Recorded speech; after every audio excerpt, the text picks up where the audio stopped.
Gönlümün dermanı sensen ana, muhabbetin varlığı sensen ana. Bu gönlümün dermanı sensen ana, muhabbetin varlığı sensen ana.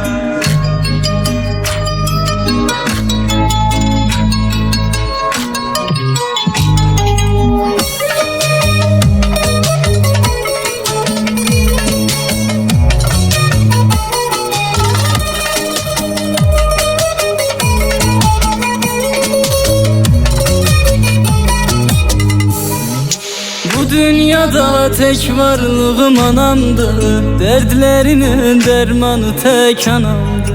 Hayatımda gam kederim olsa da, yüreği yanan tek temene anamdı. Hayatımda gam kederim olsa da, yüreği yanan tek temene anamdı. Bu gönlümün dermanı sensen ana, muhabbetin varlığı sensen ana. Bu gönlümün dermanı sensen ana, muhabbetin varlığı sensen ana.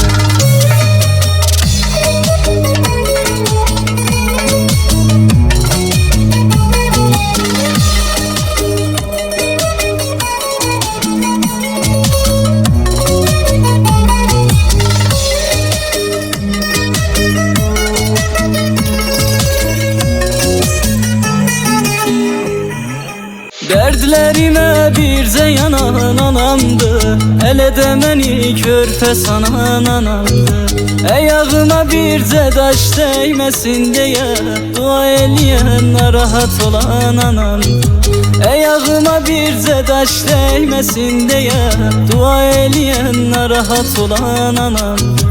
Kurban olum anama değme ilahi, elini büküp ettin eğme ilahi. Kurban olum anama değme ilahi, elini büküp ettin eğme ilahi.